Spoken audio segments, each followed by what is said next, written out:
नमस्कार, vision IAS के news today के इस अंक में आप सभी का स्वागत है। इस अंक में हम आपके लिए लेकर आए हैं यूपीएससी परीक्षा की दृष्टि से महत्वपूर्ण कुछ अहम खबरें।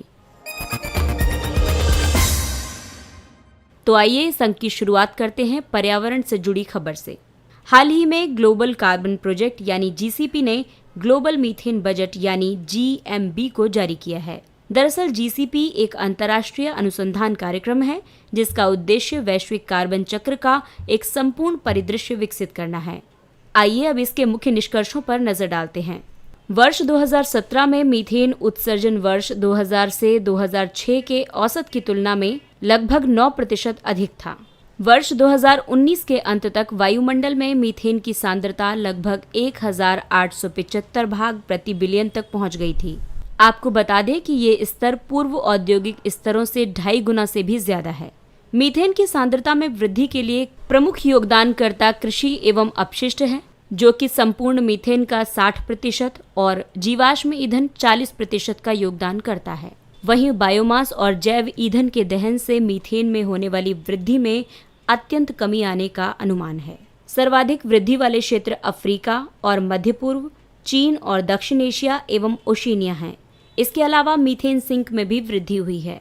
आइए मीथेन से जुड़ी जानकारी को भी समझने का प्रयास करते हैं। मीथेन एक प्रबल ग्रीन हाउस गैस है। उत्सर्जन के बाद 20 वर्षों की अवधि में वायुमंडल को नुकसान पहुंचाने के संदर्भ में ये CO2 की तुलना में 84 से 86 गुना तक अधिक प्रबल है। इसके अलावा CO2 के बाद मानव निर्मित वैश्विक तापन में ये दूसरा सबसे बड़ा योगदान करता है। मीथेन गैस वायुमंडल में औसतन 9 वर्षों तक विद्यमान रहती है और ये सामान्यतः CO2 और जल उत्पन्न करने वाली रासायनिक अभिक्रियाओं के माध्यम से नष्ट होती है। मृदा में उपस्थित जीवाणुओं द्वारा भी इसके एक अल्प भाग का उपभोग किया जाता है।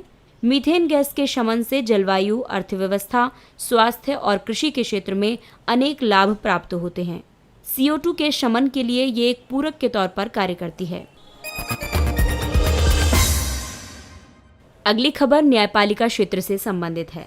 न्यायालय अवमान अधिनियम यानी कंटेम्प्ट ऑफ कोर्ट एक्ट 1971 के कुछ उपबंधों को उच्चतम न्यायालय में चुनौती दी गई है। याचिकाकर्ताओं ने ये तर्क प्रस्तुत किया है कि कंटेम्प्ट ऑफ कोर्ट की धारा 2C1 संविधान के अनुच्छेद 19(1) के तहत दी गई बोलने की आजादी का उल्लंघन करती है तथा सार्वजनिक महत्व के मामलों पर विचार विमर्श को प्रभावी ढंग से प्रतिबंधित करती है। दरअसल कंटेम्प्ट ऑफ कोर्ट एक्ट की धारा 2C1 आपराधिक अवमान से संबंधित है। इसमें ये उपबंध है कि किसी भी ऐसी बात का प्रकाशन जो किसी न्यायालय को कलंकित करता है या उसके प्राधिकार को कम करता है तो उसे आपराधिक अवमानना माना जाएगा। आइए अब कंटेम्प्ट ऑफ कोर्ट यानी न्यायालय की अवमानना की अवधारणा को समझते हैं। कंटेम्प्ट ऑफ कोर्ट का उद्देश्य न्यायालय को ऐसे सुनियोजित हमलों से संरक्षण प्रदान करना है जो उसके प्राधिकार को कम करते हैं और उसकी सार्वजनिक छवि को कलंकित करते हैं, जिससे न्यायालय की निष्पक्षता में जनता का विश्वास खो सकता है। आपको बता दें कि कंटेम्प्ट ऑफ कोर्ट मूल अधिकार से संबंधित संविधान के अनुच्छेद 19(2) के तहत सूचीबद्ध युक्तियुक्त निबंधनों में से एक है। संविधान के अनुच्छेद 129 में प्रावधान किया गया है कि उच्चतम न्यायालय को अपने अवमान के लिए दंड देने की शक्ति होगी। अनुच्छेद 215 में उपबंध किया गया है कि उच्च न्यायालय को भी दंड देने की इसी प्रकार की शक्ति प्राप्त होगी। वहीं कंटेम्प्ट ऑफ कोर्ट एक्ट न्यायालय के अवमान के विरुद्ध वैधानिक संरक्षण प्रदान करता है। न्यायालय का अवमान सिविल या आपराधिक हो सकता है। सिविल अवमान के अंतर्गत जब कोई व्यक्ति न्यायालय के निर्देश की जानबूझकर अवज्ञा करता है या न्यायालय को दिए गए किसी वचन का जानबूझकर उल्लंघन करता है तो उसे सिविल अवमानना कहते हैं। वहीं आपराधिक अवमानना की बात करें तो लिखित या बोले जाने वाले शब्द, संकेत या कार्य जो किसी भी न्यायालय को कलंकित करते हैं या उसके प्राधिकार को कम करते हैं। किसी न्यायिक कार्रवाई में हस्तक्षेप या न्यायिक प्रशासन में बाधा या हस्तक्षेप को आपराधिक अवमानना के तहत शामिल किया जाता है। अगली खबर लॉजिस्टिक क्षेत्र से संबंधित है। लॉजिस्टिक लागत को कम करने के लिए ग्रीन कॉरिडोर यूरोपीय संघ द्वारा प्रस्तुत एक अवधारणा है जिसे वर्ष 2007 में प्रतिपादित किया गया था। इसका उद्देश्य प्रमुख केंद्रों के बीच माल ढुलाई की एकीकृत, कुशल और पर्यावरण अनुकूल परिवहन व्यवस्था को विकसित करना है। दरअसल वाणिज्य और उद्योग मंत्रालय ने वस्त्र, चर्म, कृषि, रत्न और आभूषण सहित 8 क्षेत्रों की पहचान की है, जहां लॉजिस्टिक लागत को वर्तमान सकल घरेलू उत्पाद यानी जीडीपी के 13 से 14% से घटाकर 10% तक करने की वृहद योजना है। इसके अंतर्गत परिवहन एवं भंडारण संबंधी मुद्दों का समाधान किया जाएगा। प्रस्तावित उपायों में ट्रकों के लिए समय की लागत को कम करने के लिए सभी चौकियों पर ई-टोलिंग, इलेक्ट्रॉनिक दस्तावेज प्रेषण, चौकियों का युक्तिकरण और डिजिटल सत्यापन शामिल है। इस योजना का उद्देश्य ट्रकों की आवाजाही को वर्तमान में दैनिक 350 किलोमीटर से बढ़ाकर औसतन 500 किलोमीटर प्रतिदिन करना है और साथ ही लॉजिस्टिक्स लागत में भी कटौती करनी है। वर्तमान समय में भारत में जीडीपी के प्रतिशत के रूप में लॉजिस्टिक लागत 14% है। ये लागत संयुक्त राज्य अमेरिका के 9.5%, जर्मनी के 8% और जापान के 11% की तुलना में अधिक है। लॉजिस्टिक्स पर एक राष्ट्रीय कानून के निर्माण की प्रक्रिया जारी है, जो सरलीकृत विनियमों के साथ साथ मल्टी मॉडल परिवहन को प्रोत्साहन प्रदान करेगा। ये भारत को विश्व बैंक के लॉजिस्टिक्स परफॉर्मेंस इंडेक्स में शीर्ष 30 देशों में स्थान प्राप्त करने में सहायता प्रदान करेगा। आपको बता दें कि वर्ष 2018 में इस सूचकांक में भारत का स्थान 44वां था। अगली खबर अरुणाचल प्रदेश से संबंधित है। अरुणाचल प्रदेश में स्वायत्त जिला परिषदों यानी ऑटोनॉमस डिस्ट्रिक्ट काउंसिल्स एडीसीज के गठन की नवीकृत मांग की गई है। संविधान की अनुसूची 6 के प्रावधानों के तहत अरुणाचल प्रदेश में एडीसीज के गठन के लिए नवीन मांगें की जा रही हैं। ये एडीसीज हैं पश्चिम में मोन स्वायत्त प्रदेश और पूर्व में पटकाई स्वायत्त परिषद। भारत के संविधान में असम, मेघालय, मिजोरम और त्रिपुरा के जनजातीय क्षेत्रों के प्रशासन के लिए अनुसूची 6 के तहत एडीसीज के निर्माण का प्रावधान किया गया है। इन राज्यों के जनजातीय क्षेत्रों को एडीसीज द्वारा शासित स्वायत्त जिलों के रूप में गठित किया गया है। हालांकि ये एडीसीज संबंधित राज्य के कार्यकारी प्राधिकरण के दायरे से बाहर नहीं है। राज्यपाल को इन स्वायत्त जिलों को संगठित करने और पुनः व्यवस्थित करने का अधिकार प्राप्त है। संसद या राज्य विधानमंडल के विधान इन स्वायत्त जिलों और स्वायत्त प्रदेशों पर लागू नहीं होते हैं या निर्दिष्ट संशोधनों और अपवादों के साथ लागू होते हैं। अरुणाचल प्रदेश को समान संवैधानिक लाभ प्रदान नहीं किए गए हैं, इसीलिए मौन स्वायत्त प्रदेश और पटकाई स्वायत्त परिषद के निर्माण के लिए संविधान में संशोधन करने की आवश्यकता हो सकती है। इससे पहले अरुणाचल प्रदेश विधानसभा ने पटकाई स्वायत्त परिषद के निर्माण के लिए वर्ष 2004 और वर्ष 2007 में 2 संकल्प पारित किए थे।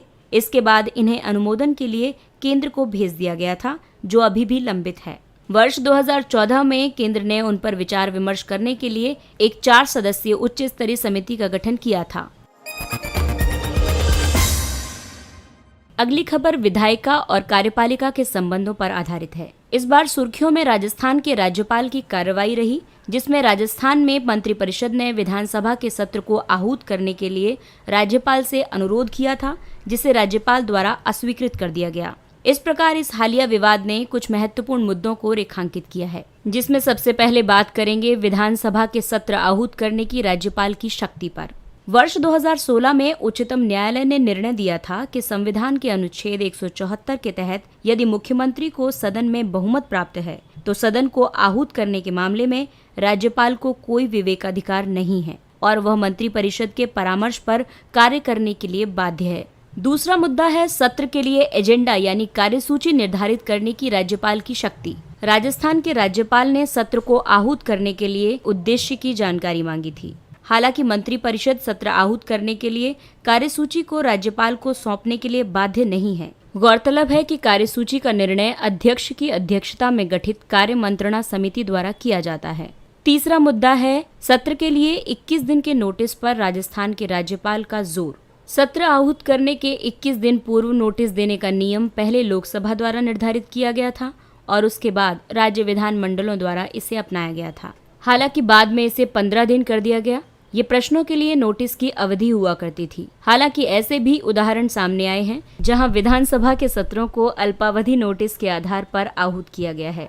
इसके अलावा विशेषज्ञों द्वारा ये भी तर्क दिया जाता है कि ये मामला राज्यपाल के अधिकार क्षेत्र में नहीं आता है। आइए अब नजर डालते हैं कुछ अन्य महत्वपूर्ण सुर्खियों पर। खादी अगरबत्ती आत्मनिर्भर मिशन। इस कार्यक्रम को सूक्ष्म, लघु और मध्यम उद्यम मंत्रालय ने स्वीकृति प्रदान की है। इस कार्यक्रम का उद्देश्य घरेलू अगरबत्ती उत्पादन में बढ़ोतरी करते हुए बेरोजगारों और प्रवासी श्रमिकों के लिए रोजगार सृजित करना है। इस योजना को सार्वजनिक निजी भागीदारी पीपीपी के आधार पर खादी और ग्रामोद्योग आयोग केवीआईसी द्वारा डिजाइन किया गया है। केवीआईसी सफल निजी अगरबत्ती विनिर्माताओं के माध्यम से कारीगरों को अगरबत्ती बनाने की स्वचालित मशीन और पाउडर मिक्सिंग मशीन उपलब्ध कराएगा। ये विनिर्माता व्यापार भागीदारों के रूप में समझौतों पर हस्ताक्षर करेंगे। 4 और राज्य या संघ राज्य क्षेत्र एक राष्ट्र और एक राशन कार्ड योजना में शामिल। इन नए राज्यों या संघ राज्य क्षेत्रों में जम्मू कश्मीर, मणिपुर, नागालैंड और उत्तराखंड शामिल हैं। इसके साथ ही वर्तमान में कुल 24 राज्यों या संघ राज्य क्षेत्रों को एक राष्ट्र एक राशन कार्ड योजना से जोड़ा जा चुका है। एक राष्ट्र एक राशन कार्ड योजना का उद्देश्य राष्ट्रीय खाद्य सुरक्षा अधिनियम 2013 के तहत शामिल सभी लाभार्थियों की खाद्य सुरक्षा सुनिश्चित करता है, भले ही वे देश में कहीं भी निवास करते हों। SARS-CoV-2 के अखिल भारतीय 1000 जीनोम अनुक्रमण का कार्य सफलतापूर्वक संपन्न। जीनोम अनुक्रमण एक जीव के डीएनए का निर्माण करने वाले जीनोम में डीएनए न्यूक्लियोटाइड्स या क्षारों के अनुक्रम का पता लगाने की एक प्रक्रिया है। इस परियोजना को इसी वर्ष मई माह में जैव प्रौद्योगिकी विभाग ने शुरू किया था। अनुक्रमित डेटा को विश्व भर के शोधकर्ताओं के उपयोग के लिए global initiative on sharing all influenza data GISAID में शीघ्र ही जारी किया जाएगा। इससे वायरस के प्रसार के संबंध में हमारी समझ बेहतर होगी, जिससे अंततः प्रसार की श्रृंखला को रोकने में मदद मिलेगी, संक्रमण के नए मामलों को रोका जा सकेगा और हस्तक्षेप उपायों पर शोध को प्रोत्साहन प्राप्त होगा। कोविड-19 बायो रिपोजिटरी। सरकार ने जैव प्रौद्योगिकी विभाग द्वारा स्थापित कोविड-19 बायो रिपोजिटरी यानी जैव निक्षेपागार के 5 समर्पित व देश के सबसे बड़े नेटवर्क को राष्ट्र को समर्पित कर दिया है। ये 5 निक्षेपागार हैं ट्रांसलेशनल स्वास्थ्य विज्ञान एवं प्रौद्योगिकी संस्थान फरीदाबाद, जीव विज्ञान संस्थान Bhubaneswar, institute of liver and biliary sciences new Delhi यानी यकृत और पैतृक संस्थान नई दिल्ली, राष्ट्रीय कोशिका विज्ञान केंद्र पुणे, स्टेम सेल विज्ञान और पुनर्योजित चिकित्सा के लिए संस्थान बेंगलुरु। इन जैव निक्षेपागारों का मुख्य उद्देश्य निष्क्रिय वायरस एवं नोजल स्वाब, मल मूत्र, लार, सीरम, प्लाज्मा, PBMC और सीरम सहित नैदानिक नमूनों का संग्रह करना है। बरकाह परमाणु ऊर्जा संयंत्र। संयुक्त अरब अमीरात के बरकाह परमाणु ऊर्जा संयंत्र में प्रथम परमाणु रिएक्टर ने अपनी पहली क्रिटिकलिटी यानी एक सतत विखंडन श्रृंखला अभिक्रिया को शुरू करने के लिए तैयार होने की स्थिति को प्राप्त कर लिया है और इसका परिचालन सफलतापूर्वक शुरू हो गया है। ये संयंत्र आबू धाबी के पश्चिम में फारस की खाड़ी के तट पर अवस्थित है। पूर्णतः परिचालित होने पर इसके 4 रिएक्टरों में 5600 मेगावाट विद्युत उत्पन्न करने की क्षमता विद्यमान होगी। UAE वैश्विक परमाणु ऊर्जा कार्यक्रम विकसित करने वाला अरब जगत का पहला और वैश्विक स्तर पर 33वां देश है। ढोल, एशियाई जंगली कुत्ता। हाल ही में हुए एक अध्ययन में कर्नाटक, महाराष्ट्र और मध्य प्रदेश को एंडेंजर्ड ढोल के संरक्षण के लिए उच्च रैंक प्राप्त हुआ है। ढोल वन पारिस्थितिकी तंत्र में शीर्ष शिकारी यानी एपेक्स प्रीडेटर्स के रूप में एक महत्वपूर्ण भूमिका निभाते हैं। बाघ के अलावा ढोल भारत का एकमात्र बड़ा मांसाहारी जंतु है जो IUCN की एंडेंजर्ड श्रेणी में आता है। ढोल पर्णपाती और सदाबहार वनों और अल्पाइन स्टेपी सहित विभिन्न प्रकार के पर्यावासों में पाए जाते हैं। वैश्विक स्तर पर भारत में सर्वाधिक संख्या में ढोल पाए जाते हैं। इसके साथ ही ये अंक समाप्त हुआ। अगले अंक में फिर मुलाकात होगी कुछ अन्य महत्वपूर्ण खबरों के साथ। तब तक के लिए नमस्कार।